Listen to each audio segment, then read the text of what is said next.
Hello everyone, it's Natasha from Treasure Books. You may have seen videos on using puzzle pieces in junk journals before. This video is a little bit different because we're using large puzzle pieces, and if you don't have any, don't worry, we'll talk about that in a moment. The way I envision to use these pieces is as front pieces for journal covers. So you would have these ready to go, and then you can just pop something onto that journal cover, in this case a Reader's Digest book, and call it done. And I think all of these look really fabulous on journal covers. This video is not so much about making them look pretty and decorating them, and while we do that in the video, I also share with you the techniques that I use to alter them. So for example, this is the scrunch tissue technique and make it look like faux leather. Here is the cheesecloth technique, and also the napkins and dried tea and all that sort of stuff. We talk about all of those things in the video. The thing with jigsaw puzzles is that once you lose a piece or a piece is destroyed, you can't really send it to a thrift store, which by the way is a great place to find puzzles. You can get little ones, bigger ones, whatever you can find. In this case, this was a puzzle that I've been keeping for years, since my son was little, and I know that it was missing a piece. And look at this, like some of them are bent, broken. This one even has some, I think that might be teeth marks, who knows. So that's how I have my large puzzle pieces. You could always ask your kids, your grandkids, if they have any puzzle pieces they're not using anymore. These are definitely teeth marks. Ask your neighbors, or otherwise you could always just trace a puzzle, or rather draw a puzzle shape on some cardstock and cut it out. You could find a shape on Google and print it out and then just trace and cut and off you go. So it can definitely be done without the actual puzzle. And you know what? These techniques that I'm going to show you today, you can apply to any random piece of cardstock that you have lying around. Cereal boxes or packaging, like I have this sitting on my desk. So it doesn't even have to be a puzzle shape. You can just use anything you have. In any case, you will get lots of ideas that go well beyond the puzzle shapes. Alright, let's get started with the tutorial. All I'm going to do now is choose the pieces I'm going to work with. So, for example, this one I like because it has a straight edge, and then this one has these bits. So I'm just going to choose some different pieces. The first thing I'm going to do is get rid of this shiny layer. These puzzles are quite thick, so instead of sanding that and gessoing and all that stuff, I just remove the whole top layer, just like this. That's it, as simple as that. So I actually removed not the very top layer, but actually a few. You can see when I try and do this, you know, there's some layers there, so I removed that whole section. And this is what I'm left with. So obviously this is now not as sturdy as it was. And I'm going to do that to all of them, even though I could potentially leave this one as it is and let it be part of my design. I might do that just for now. This one I'm going to remove, so somewhere around there. And sometimes it doesn't all come off in one go, and that's okay because I think those layers add more texture. I'm removing this one as well. And here we go. So these are my bases ready to go. I just wanted to show you this one here. This puzzle piece has two straight edges, so you can play around with that sort of thing. Like that was this one, I think. So I just simply cut that off, and then I ended up with that shape. So you know, you can play around with that sort of stuff. And this one actually, it opens up like that. It's quite nice. I'll show you all of these in detail later. I'm going to do different techniques on these four. So the first one that I wanted to show you is this cheesecloth technique that I did. You may have seen my video where I use this technique to cover a whole journal cover, but today I'm going to show you how I did this.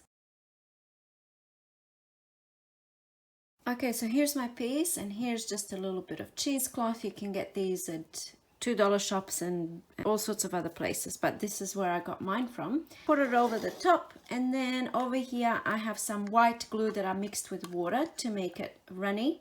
So, you know, I want runny glue like this so that I can easily spread it around, and you don't need to drip it like that. I just did to kind of show you. I'll just remove this and cover the whole thing in glue. And because I didn't treat this puzzle piece, like I didn't do any gesso or anything on it, it kind of soaks up the glue straight away, but that's okay. It doesn't really matter. And now I'm going to pop this over the top and kind of tap it down in place. Here we go. And now I'm just going to make sure that all the parts of that puzzle are covered with the cheesecloth and that the cheesecloth is covered in glue everywhere, all over. Okay, so that's completely covered. And now what I'm going to do, I want to do this at this step, but you could leave this to dry and then wrap the cheesecloth underneath, but I'm going to do it now. So I'm just going to cut off all of the excess, well, not all, just I just want to get as close to that puzzle piece as possible. So cutting the excess off. And get rid of that paper. And now you can see all this cheesecloth that's hanging off to the sides. I'm just going to wrap it all around just like that, and it's got glue on it already because I've kind of gone over the edges. And now for these parts, which might be a little bit tricky, I just cut into them and then it's easier to fold everything in. There we go. See how good that curve there looks? It's perfect. There's no bits sticking out. And I'll do the same over here, just cut into it and then fold that in. It's very simple and very easy to do. Okay, and here we go. So that's all covered in cheesecloth and the front's looking good. All of these curves are looking good. The back doesn't really worry me. I just leave it as it is. So now I'm going to pop this aside to dry and we'll come back to it. And while this is drying, we'll continue with the other techniques. Next one I wanted to show you how to do is this faux leather looking one. For this technique, we need a little bit of tissue paper, or you can use napkins, like 1 ply of napkin, as long as it's quite thin. And I scrunched it up like that. Once again, going back to this runny glue. So that's just PVA glue I've got in there, and I mixed it 2 parts glue and 1 part water. I didn't measure anything, I just added a bit of water. As long as it's runny, it's gonna do the job. Covered the whole thing in glue, and now I'm gonna pop this down and try and get lots of creases in there. Here we go, something like that. And now I'm just gonna go over it with my glue and make sure that the whole thing is soaked with glue. And I'm really gluing those edges as well, really making sure that the edges are covered. I might get it off here now. Just get as much as I can of this stuff off. And maybe I can just go ahead and wrap underneath. And here we go, that's what that one's looking. And I had a little bit of a rip in here, but that doesn't, I'm just going to leave it as it is. Or I can just get a little piece of this and stick it on there, but my hands are full of glue, so I'm just leaving that as it is. I'm going to pop it aside to dry. Next one that I might do, this one here, I'm going to cover it in napkin, and I'm thinking I'm going to add lace and just have fun with it. So I want to show you these ones. These are all, the bases are covered in napkin. And you get such different results because you keep embellishing with other things. Like here I have some chipboard there, and here as well. You can see the underneath. This is actually the same napkin, these two. This is the top ply, and this is the white ply underneath that had some of that print on it. So I used that on this one here. And then I also added some like glittery finish on this one and painted some chipboard, and that's that one there. This one here, it's just the face on the napkin, and all of this here is just gesso. I painted it in gesso and then glued down an image. This was from a napkin as well that I prepared because I was thinking I'm going to use it today, but I don't know if I will, or I might, I don't know. This one here is also an image. It didn't really come out the way that I wanted it to, because what you're seeing, these black dots, it's actually dried tea. And I have some threads in this, and I popped all of these things, the tea and the threads and all of that. I popped it straight onto this, and then I went over it with the napkin. But I'm not liking how that face is covered in, you know. Yeah, this was a tiny little bit of a fail, I would say. And then this one I still haven't finished yet. So this is what it looks like when it's just covered in napkin. So I have the napkin that I want to use. I want to use this image. And I'm going to speed through this part because we're pretty much doing the same thing. We're just using the top ply of that napkin, and we're not scrunching anything. That's the only difference. So I'm going to pop my napkin down, cut off that excess. I might get some glue on here first. And I'm going to try and apply this napkin with minimal creases because I want that image to be crisp. So we shall see how that's going to work. Perfect. And now I'm just going to go over it with glue. And you know, I probably should have gone over it with some white paint first or gesso so that this image will be nice and bright. I'll see how it looks like when it's dry.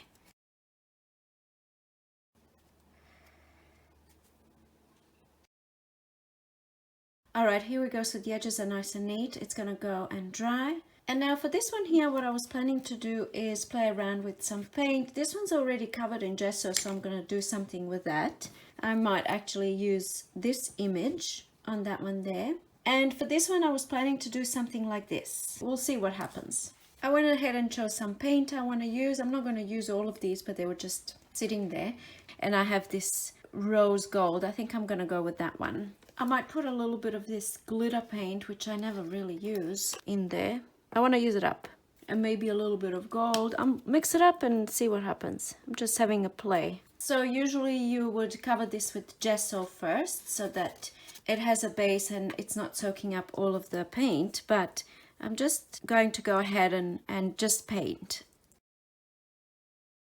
That's a really nice color. I actually love it. It looks very rusty, doesn't it?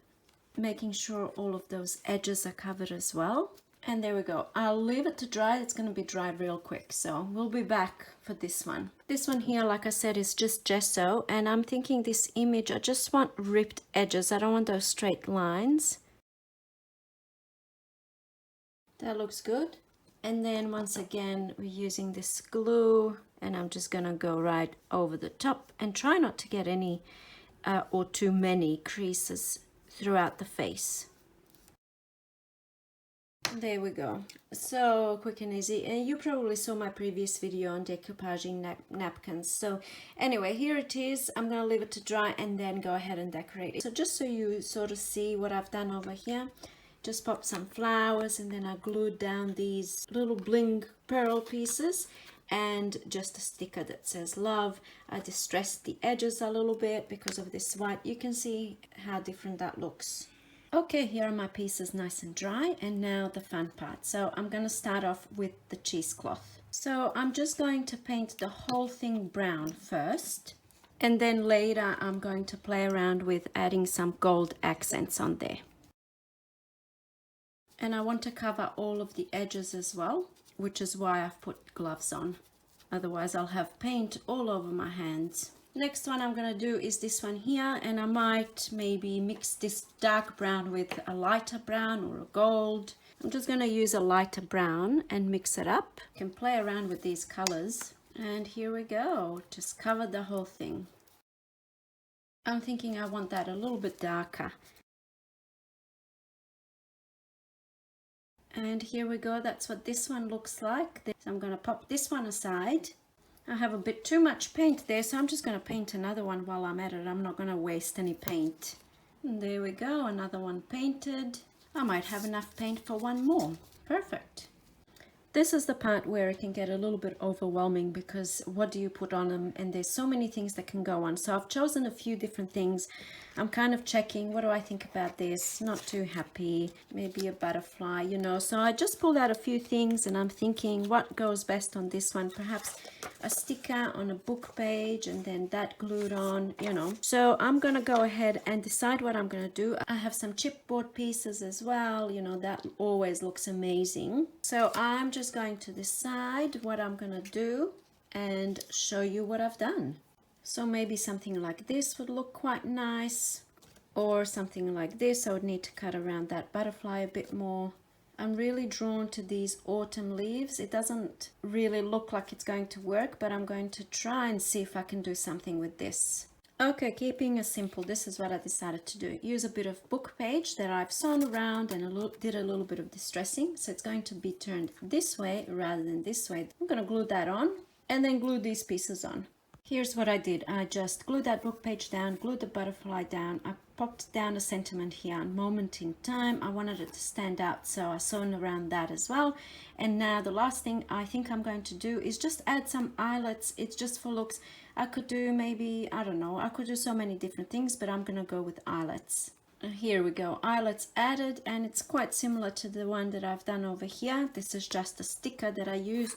No sewing, just a little sentiment down there, grateful it says, and that's that one done. And I think perhaps on a lighter book cover, it will look really nice. Doesn't really go that well with this brown.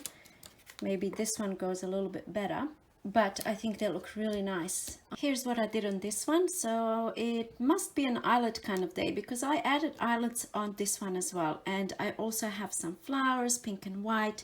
I have some little bling. I just cut out these individual pearl pieces and I stuck them down, and then a little sentiment down here that says remember to play, because it's an image of a little girl. So that's that one. These have now finished drying, so we're going to do these ones next. Let's start with the cheesecloth. So I want to show you, you can see sort of the difference when it's just brown paint and what I'm going to do to it next.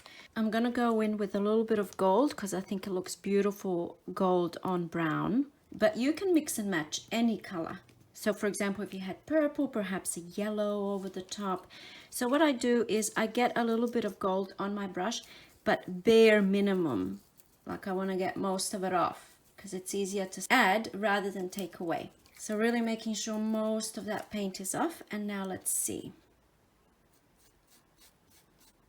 So I'm gently starting to brush it on, and you can see how only the top layer of the cheesecloth, can you see that? Only the very top layer of the cheesecloth is picking up that gold. So if I put more gold on the brush, you're going to see blotches. So I'm going to do it all over, very gentle hand. See that? And if I keep working in one spot, it's going to keep picking up more and more of that gold. You can see the difference between this part here and this part here.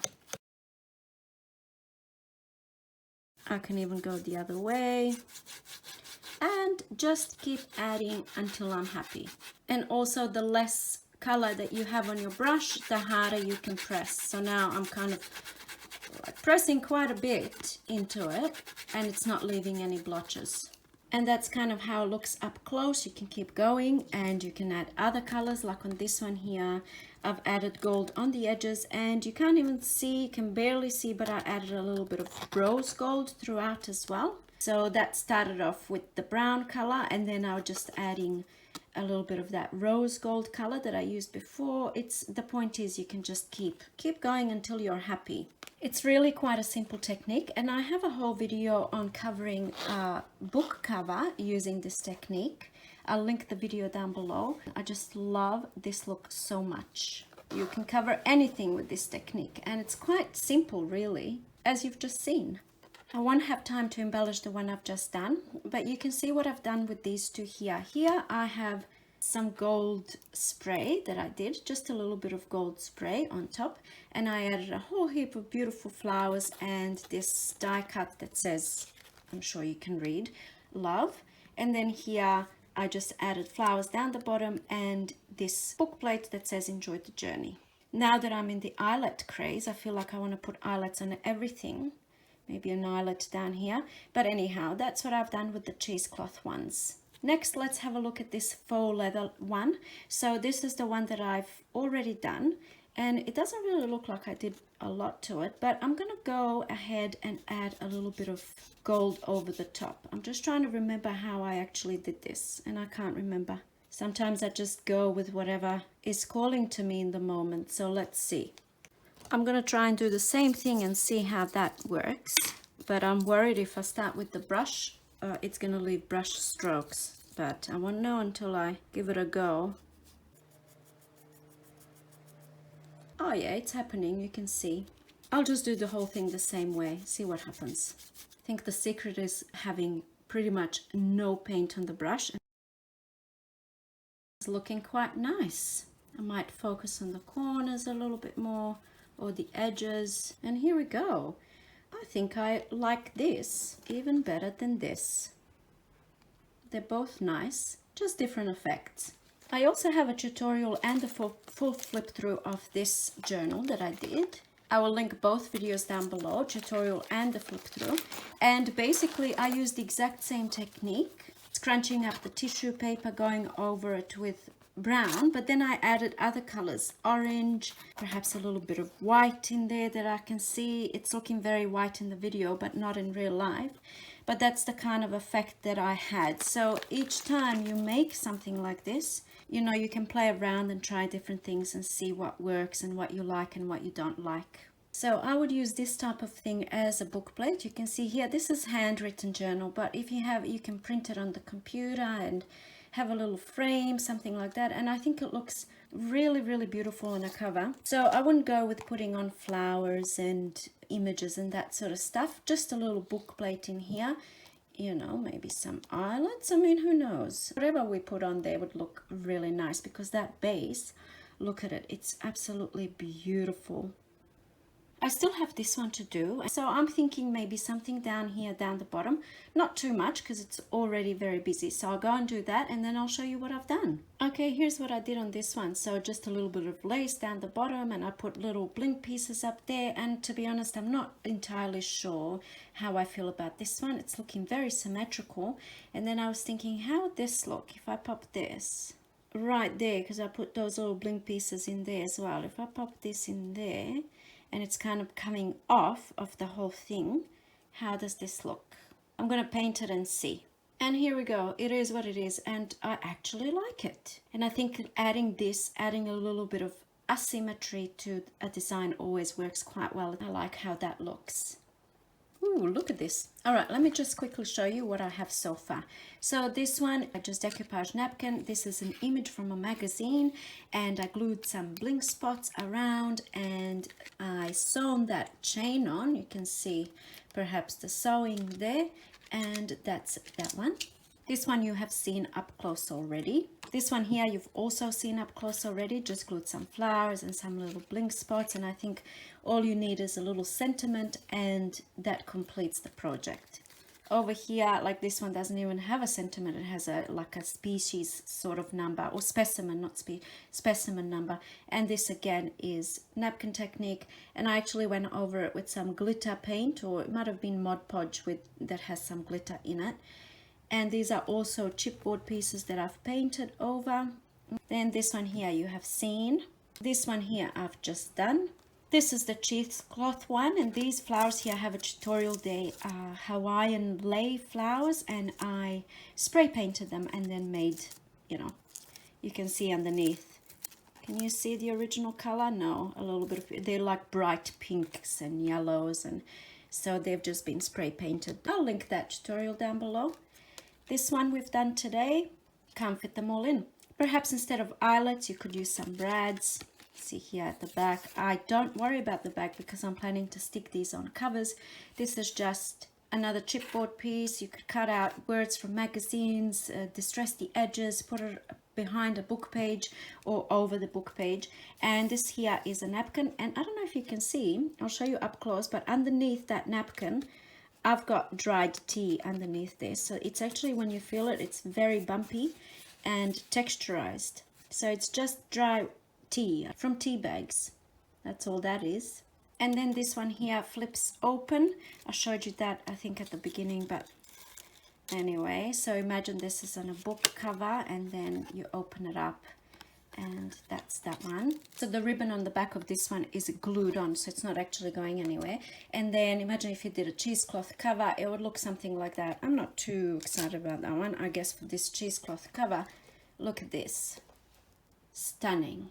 And then I have this one done today, and then this one you've already seen, and this one which I'm not too happy about, and then these ones that I still have to finish. That's the tissue paper one, that's the cheesecloth one. This one I've done, this is just a napkin. I can still have to embellish it.